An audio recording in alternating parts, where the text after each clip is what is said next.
alunos, sejam todos bem-vindos a mais uma aula. Hoje é dia 14/7/2020. Vamos fazer a retomada e revisão das grandes civilizações, grupo 4 e 5.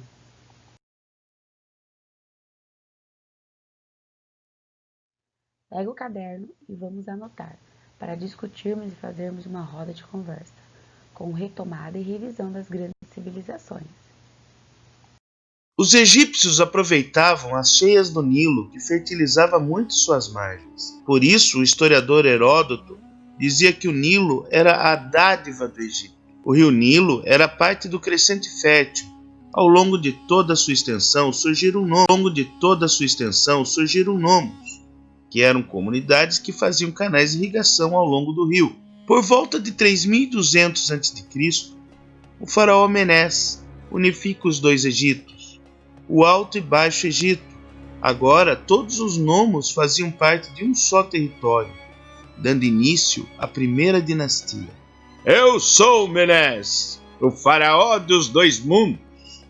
Sou um representante dos deuses aqui na terra. O faraó tornou-se a figura política principal da sociedade egípcia e era considerado um representante dos deuses, o que fazia do Egito uma teocracia. Vejam, contemple o seu soberano como um deus aqui no Egito. Nada poderá me ferir. Tenho poderes inigualáveis e força incomum. Nada poderá me deter. Dizem que Menés governou o Egito por cerca de 30 a 60 anos.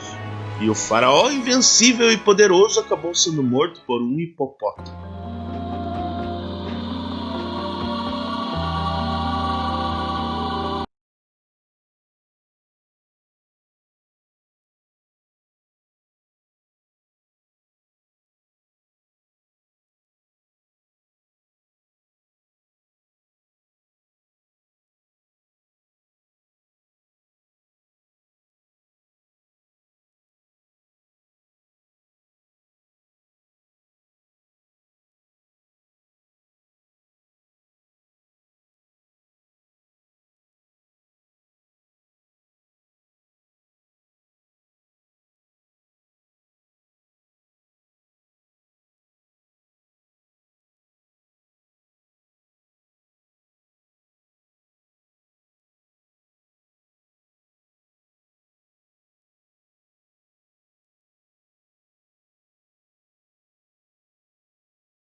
Grandes civilizações.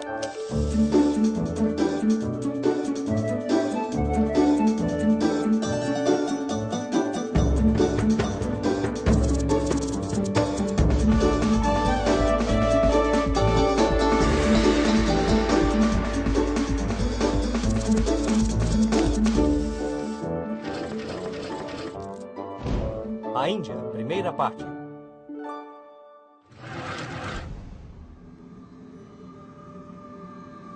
Quando a água está no céu, é possível imaginá-la como um espírito puro.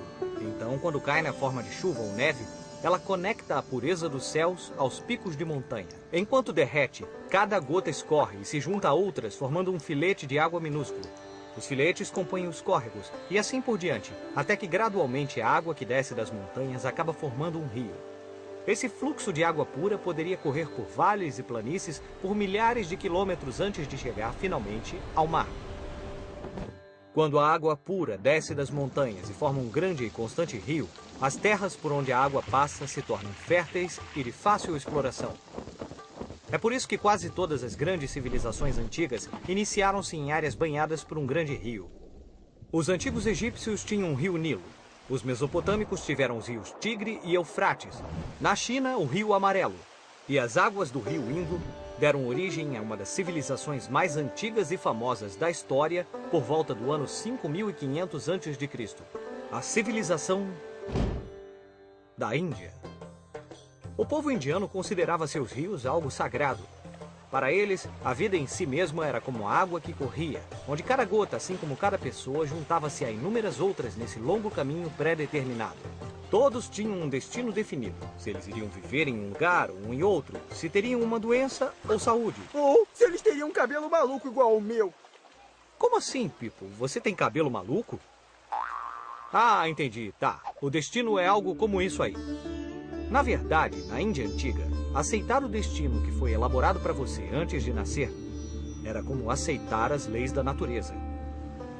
Lutar contra o próprio destino significava perder a oportunidade de renascer como algo melhor na próxima vida. O rio Indo e o rio Ganges. O rio Indo corta o subcontinente da Índia, desde as grandes montanhas do Himalaia até o Oceano Índico. As grandes civilizações que se formaram às margens desse rio por volta do ano 2500 a.C. tornaram-se centros de riqueza, refinamento e poder. Mas um outro rio muito importante existia na Índia, o Ganges, cujas planícies férteis foram sendo ocupadas por fluxos migratórios de povos do centro do continente europeu. Esses muitos povos falavam uma língua nova, o indo-europeu, e se estabeleceram formando novas cidades. Tudo bem, novo é uma maneira de dizer, porque estamos falando sobre 1500 a.C. Essas novas cidades deram origem a uma nova civilização. Mas elas não são novas, são mais velhas até do que essas botas do meu avô. Tem razão, Pipo. Essa civilização, que era nova na época, foi chamada de civilização védica e viveu na era védica. Essas pessoas dedicaram-se a escrever as centenas de contos sobre seus deuses em textos chamados Vedas. Esses textos tornaram-se a base da religião mais antiga que existe no mundo, o hinduísmo. O hinduísmo. Os hindus viam o universo como um imenso espaço de dimensões indescritíveis que compõem uma série de ciclos de duração variável. Para eles, um kalpa é o tempo que dura um dia na vida de Brahma, o deus da criação, e equivale a 4,32 bilhões dos nossos anos. Nossa, é mais de 1 bilhão de anos entre o café da manhã e o almoço. É também um monte de tempo para que as coisas aconteçam. Você vê, o hinduísmo e suas tradições são tão ricos que não há uma pesquisa que possa abarcar todas as histórias e ensinamentos que o compõem. Dizem que existem 330 milhões de deuses e deusas, e inúmeras histórias sobre todos eles. Nessas histórias, os deuses ou evoluem, ou perdem alguns de seus poderes, ou se disfarçam, se transformando em animais, ou fornecem luz para outros deuses, e assim por diante. Mas para simplificar, vamos falar de 3 deuses principais. Primeiro, o deus Brahma, o deus da criação, que tradicionalmente é descrito como tendo 4 cabeças e 4 braços. Segundo, o deus Shiva, que é frequentemente descrito como tendo 3 olhos. Shiva representa a destruição e transformação, e muitas outras coisas. Ele é o mestre da yoga, concede misericórdia e tem compaixão. Ele está associado com música, dança e muito mais. Mas vamos voltar a Brahma. Algumas tradições ensinam que Brahma não tem mãe, mas nasceu no início do universo, numa flor de lótus no umbigo do outro deus. Esse deus é responsável por manter um universo vasto e manter tudo em seu lugar. Seu nome é Vishnu. Vishnu pode adotar formas terrenas, como os outros deuses às vezes fazem. Assim, se a Terra fosse ameaçada por alguma coisa, Vishnu poderia descer e ajudar a humanidade. Algumas tradições ensinam que da última vez que ele veio à Terra, veio como Krishna. E antes, ele veio como Rama. As histórias de Rama e Krishna são 2 das mais famosas histórias épicas indianas, o Ramayana e Mahabharata.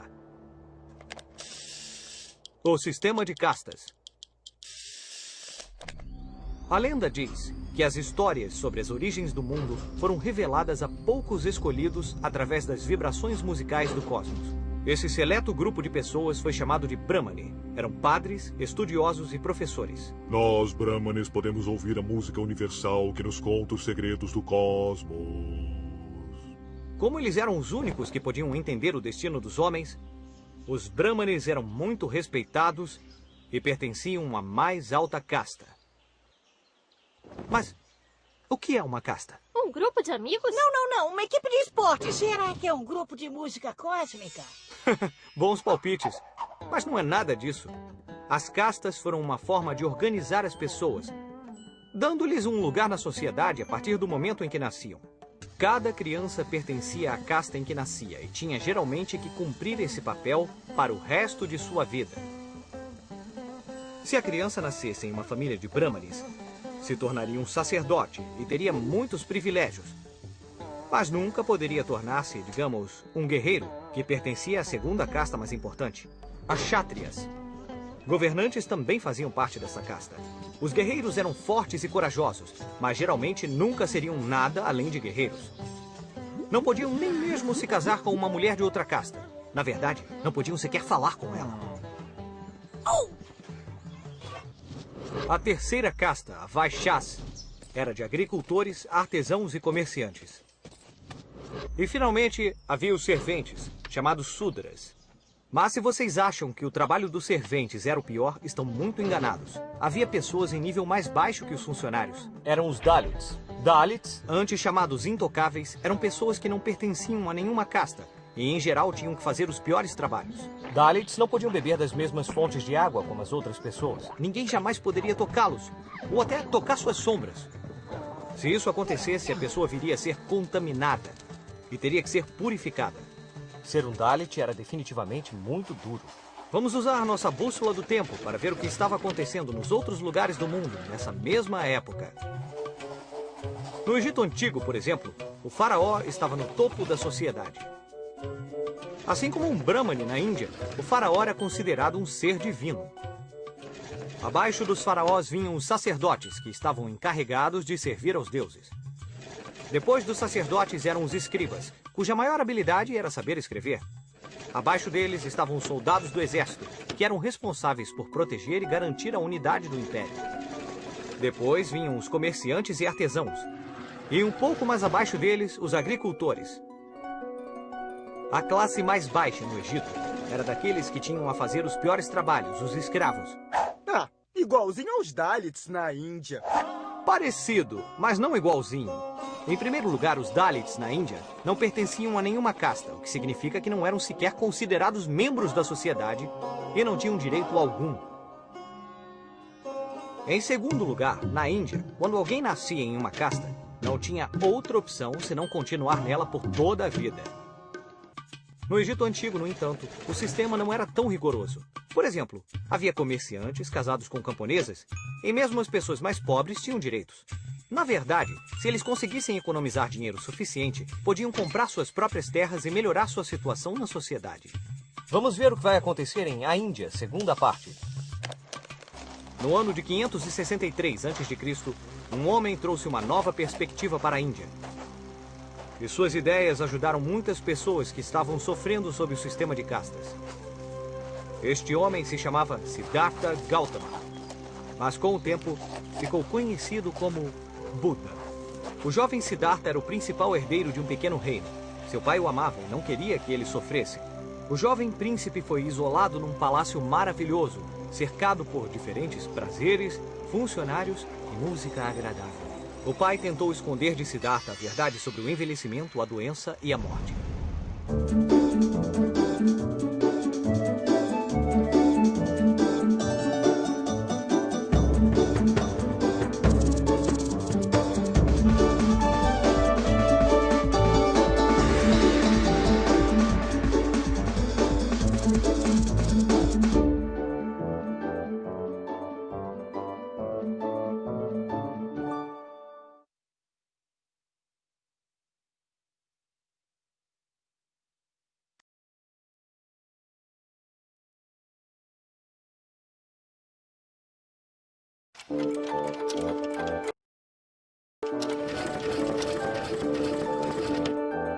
Grandes civilizações.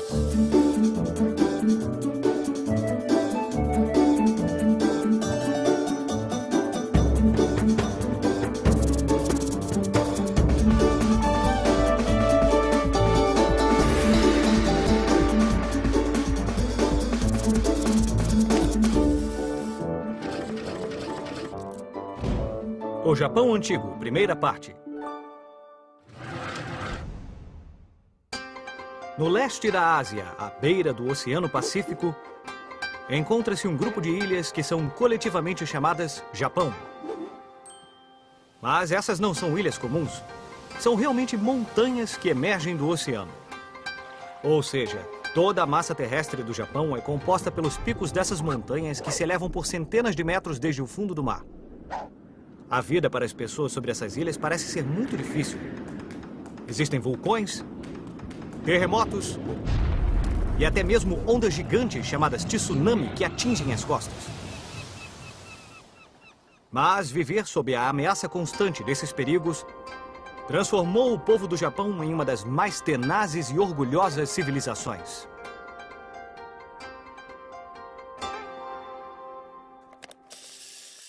O Primeiro Reino. Por muito e muito tempo, o Japão esteve isolado. Havia nessas ilhas apenas 100 grupos formados por grandes famílias que não tinham contato com o mundo exterior. Porque eles estavam todos nessas ilhas, devia dar uma solidão. Bem, na verdade, Pipo, esses clãs lutaram entre si. Até que um dia, por volta do século II d.C., o guerreiro divino chamado Jimmu nasceu na família Yamato. Jimmu foi um grande guerreiro que derrotou todos os outros clãs e unificou o Japão. A dinastia Yamato foi capaz de fornecer ao Japão uma era de paz, deixando mais tempo para melhorar a qualidade de vida e desenvolver a rica cultura. Os japoneses também cruzaram o Mar do Japão para aprender a avançada cultura milenar da antiga China. Ao longo dos séculos, centenas de barcos zarparam para a China, cheios de estudantes e diplomatas que aprenderam sobre a escrita, a religião e as formas de governar seu povo. Influência chinesa.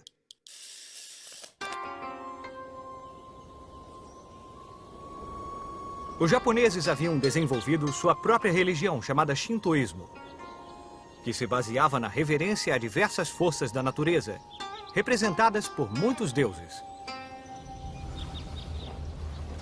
Dentre as muitas coisas que os japoneses estavam aprendendo com seus vizinhos chineses, uma das mais importantes era uma nova religião, o budismo. Os budistas acreditavam que todas as pessoas nasciam de novo sob a forma de outro ser vivo após a morte. Por exemplo, você poderia voltar como um gato, ou um rouxinol, ou uma ovelha. Espere um pouco. Vovó, é você? É você, vovó? O budismo ensinava que as pessoas precisavam estar em harmonia com o mundo natural que as rodeava. Essa harmonia permitiu ao Japão desfrutar anos de paz junto às famílias que antes eram inimigas. Os japoneses também aprenderam com o sistema de governo chinês, se baseando nele para criar seu próprio sistema à sua maneira. Os japoneses começaram a registrar todas as suas leis no Código Taihō, que foi criado segundo as ideias de Confúcio. Baseados em seu exemplo, os japoneses procuraram estabelecer regras e costumes de seu povo e tornar os governantes mais justos. Influenciados por todas essas ideias, os japoneses construíram sua primeira grande cidade, Haijō-kyō, a capital da paz. Essa cidade existe até hoje e se chama Nara. O primeiro império japonês. Por volta do ano 800, os japoneses sentiram que tinham aprendido o suficiente da cultura chinesa e decidiram construir seu conhecimento sobre si mesmos, criando seu próprio caminho. Assim, fundaram o primeiro império japonês. Eles construíram uma nova cidade para superar a majestade das cidades chinesas e para demonstrar como os imperadores japoneses tinham crescido com o próprio poder. Essa cidade foi chamada de Heian-kyō, capital da paz e da tranquilidade. Ela ainda existe, mas hoje chama-se Kyoto. Durante esse tempo, havia uma família de políticos muito astutos chamada Fujiwara. Durante quase 300 anos, o clã Fujiwara permaneceu próximo ao poder imperial. Eles ficavam perto do poder de uma forma muito interessante. Apaixonavam-se e casavam-se com pessoas em posições de poder. Hoje, na novela Hospitalidade Imperial, a história do clã Fujiwara sobre como se apaixonar e se casar com nobres, governantes e até imperadores, formando fortes laços políticos através de seus relacionamentos. Essas histórias são bem melhores do que qualquer novela. Mas outras famílias não gostaram de ver o imperador tão influenciado pelo clã Fujiwara. Então começaram a lutar para tomar o poder. Por volta do ano 1100, havia duas facções opostas aos Fujiwara: os Taira e os Minamoto. Depois de uma longa batalha, o clã Minamoto ganhou porque tinha um exército invencível de guerreiros samurais. Esses guerreiros, que eram conhecidos por sua habilidade e fidelidade, estavam prestes a mudar o Japão para sempre. Os shoguns. Foi durante o século III d.C. que o Império Japonês mudou para sempre. Durante esse tempo, cada região teve seu próprio governador, que era chamado daimyo. Mas, em vez de obedecer ao imperador, os daimyos obedeciam ao shogun, que era como um chefe militar do país. O primeiro shogun foi Yoritomo. Esse grande guerreiro pensou que se mantivesse o imperador longe do centro do poder, ninguém iria sentir falta dele. E assim teve duas ideias. A primeira foi a mudança da capital para a cidade de Kamakura. E a segunda foi fazer do imperador apenas uma figura decorativa, sem poder real. A era dos shoguns durou 7 séculos e produziu um tipo especial de guerreiros. Na era dos shoguns, existia um grupo de guerreiros de elite. Com honra e habilidade, eles lutaram bravamente pelo shogun. Eram lendários espadachins, cujas habilidades com as espadas nunca tinham sido vistas antes. Eles eram os samurais. Vamos usar nossa bússola do tempo para ver o que estava acontecendo nos outros lugares do mundo nessa mesma época. O que estava acontecendo na Ásia Central enquanto o Japão estava entrando em seu longo período feudal? No ano de 1206, pouco depois que Yoritomo havia se tornado o primeiro shogun do Japão, Gengis Khan uniu todos os mongóis da Ásia e atacou a China e a Coreia. Em seguida, foi para o oeste, conquistando uma cidade após a outra. Eles tomaram toda a Pérsia, parte da Rússia, e chegaram até a Polônia e a Hungria. Os exércitos mongóis causaram pânico da Ásia até a Europa e criaram um império que se estendia do Oceano Pacífico ao Rio Danúbio. O neto de Gengis Khan chamava-se Kublai Khan. Quando ele foi nomeado líder mongol, mudou-se da Ásia Central para a China, onde liderou a corte mais magnífica do mundo. De 1274 a 1281, Kublai Khan tentou tomar todas as ilhas do Japão. Mas em 2 ocasiões, seus navios naufragaram em tempestades ferozes chamadas tufões. Se os navios mongóis tivessem chegado ao Japão, a cultura japonesa poderia ter sido assolada. Os japoneses acreditavam que as tempestades que afundaram os navios de Kublai Khan eram espíritos divinos que protegeram o Japão desses invasores estrangeiros. Com o fracasso da invasão do exército mongol, os japoneses foram capazes de continuar a constituir sua cultura sem interrupção. No próximo episódio de Grandes Civilizações, o Japão Antigo, segunda parte, os samurais eram terríveis. E desempenhavam um papel-chave para manter o Shogun no poder, pois lutavam contra seus inimigos. Em troca de lealdade, o Shogun dava terras e riquezas aos samurais. Mas ser um samurai não era como ser um soldado comum. A coisa mais importante para um samurai era sua honra. Os samurais seguiam um rigoroso código de conduta denominado Bushido, o caminho do guerreiro. Os samurais tinham armas de combate e sabiam utilizar todas elas. Havia o arco e flecha, que eles poderiam usar para atirar enquanto galopavam em seus cavalos. E a arma mais importante era a katana, uma espada longa de artesanato refinado, que era considerada o reflexo da alma do samurai. O samurai nunca tirava a katana da bainha, a não ser que estivesse pronto para tirar a vida de alguém.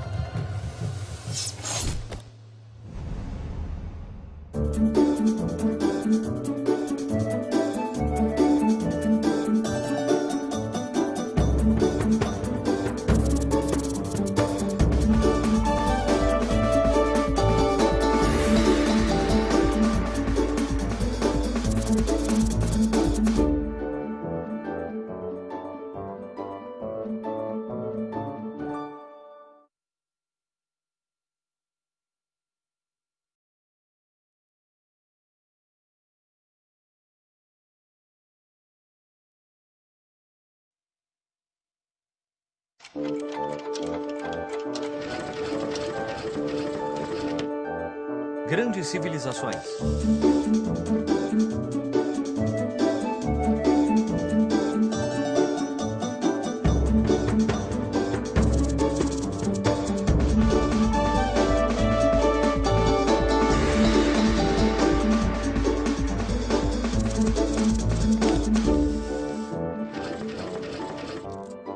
A China Antiga, primeira parte. A China é enorme.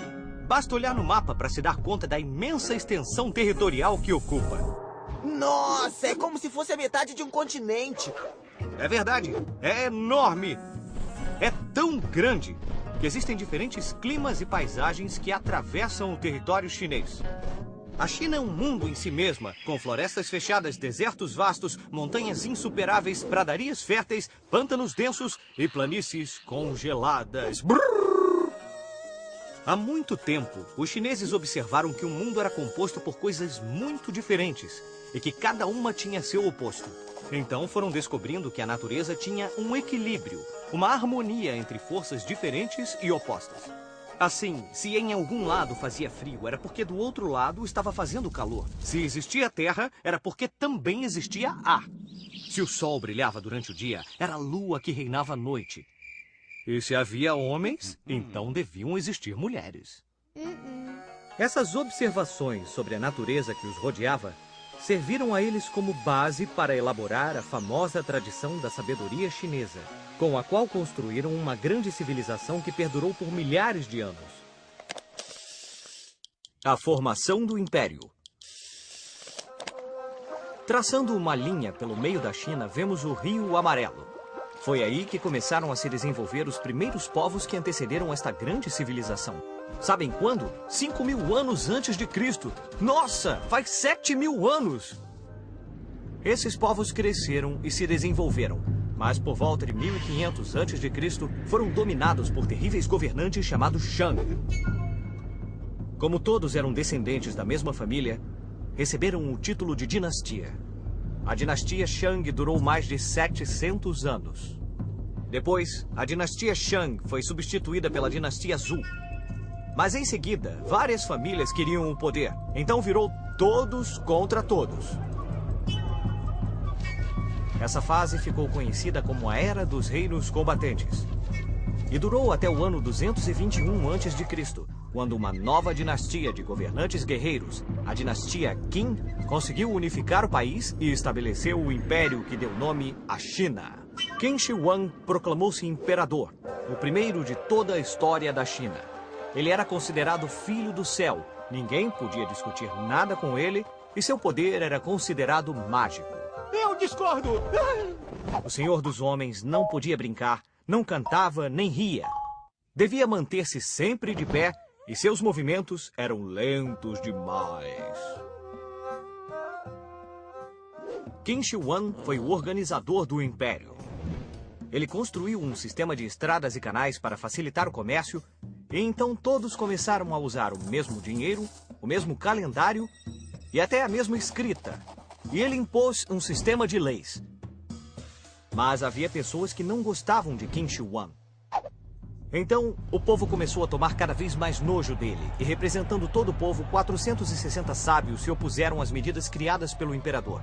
Qin Shi Huang não hesitou e mandou matá-los. Todos os livros dos sábios da China foram queimados em grandes fogueiras. Se tem uma coisa que a história nos ensina, é não ter raiva de alguém que tem poder ilimitado. A Grande Muralha. Qin Shi Huang tinha outra preocupação além de derrotar os revolucionários. O império era frequentemente atacado por bárbaros vindos do norte. Qin Shi Huang queria mantê-los afastados. Mas como? O plano dele era simples. Ele decidiu construir um grande muro para que nenhum exército inimigo pudesse atravessar as fronteiras do império. Essa seria uma das maiores construções da história da humanidade. A construção da muralha foi iniciada durante o reinado de Qin Shi Huang, mas ela continuou por várias etapas, e este processo durou mais de 2000 anos. No final, o muro tinha mais de 9 metros de altura e chegou a medir 7.300 quilômetros, o equivalente à extensão de toda a América do Sul. A muralha acompanha vales, montanhas e desertos e une mais de 25 mil torres de vigilância. Construir essa muralha exigiu um esforço sobre-humano. Para isso, o imperador reuniu milhares de homens que trabalharam como escravos, seguindo uma disciplina militar. Muitos deles morreram de exaustão e seus corpos eram enterrados dentro dos muros em construção. Então não era apenas a maior muralha do mundo, mas o maior cemitério do mundo. A muralha não só serviu de defesa, mas também ajudou a unificar o império, já que por cima dela havia uma rota, através da qual era possível viajar de uma ponta a outra no território. Assim, muitas caravanas de comerciantes podiam transitar e vender suas mercadorias sem medo de serem surpreendidas por bandidos ou ladrões. Transitar por esse caminho agora é tranquilo. Mas vamos voltar a Qin Shi Huang. Quando o imperador chegou ao fim de seus dias, ele decidiu que sua morte tinha que ser tão importante quanto sua vida. Os chineses acreditam que você pode levar objetos consigo para o outro lado da vida. E Qin Shi Huang não ia levar pouca coisa. Ele mandou construir uma tumba na qual colocou um exército de 8.000 estátuas de guerreiros de terracota. Mas não eram cópias de um mesmo molde. Cada estátua era uma cópia exata de pessoas que haviam acompanhado o imperador quando ele estava vivo. Porém, se alguém ousasse entrar na tumba para perturbar o sono do imperador, arcos disparavam flechas automaticamente. O Mestre Kong. Em 551 a.C., enquanto a China estava em plena era dos reinos combatentes, nasceu um homem muito especial. Com o passar dos anos, tornou-se um grande sábio que, com seus ensinamentos, criou uma doutrina que caracteriza a cultura chinesa ainda hoje, 1500 anos depois. Esse homem, Confúcio, nasceu numa família pobre. No entanto, isso não o impediu de estudar e trabalhar muito, até se tornar ministro de um dos reis que lutava pelo poder. Mas um dia, cansado de tanta violência, traição e mentira, Confúcio abandonou o cargo de ministro e se dedicou a caminhar entre um reino e outro com o objetivo de compartilhar sua sabedoria. Os livros de Confúcio pregam 8 virtudes básicas: o respeito pelos outros, a tolerância, o perdão, fidelidade, a devoção, confiança, o dever e o culto aos antepassados. Essas são as 8 virtudes que o homem deve seguir para ser bom e honesto. A popularidade de seus ensinamentos cresceu, mas somente 350 anos depois, a sabedoria de Confúcio se tornou popular em toda a China. Isso aconteceu durante a dinastia Han. Nessa época, Confúcio havia se transformado em uma figura lendária. Seus seguidores o chamavam de Mestre Kong, e seus ensinamentos serviam de guia espiritual e eram praticados como uma religião. Essa doutrina era conhecida como confucionismo, mas ela não era a única religião na China antiga. Também existiam o taoísmo e o budismo. Cada pessoa tinha o direito de escolher e praticar livremente sua religião. As 3 eram fundamentadas na busca de uma harmonia interior, que está em relação direta com a harmonia da natureza. Vamos usar nossa bússola do tempo para ver o que estava acontecendo nos outros lugares do mundo nessa mesma época. Enquanto Qin Shi Huang se proclamava primeiro imperador da China, o que estava acontecendo em Roma, por exemplo?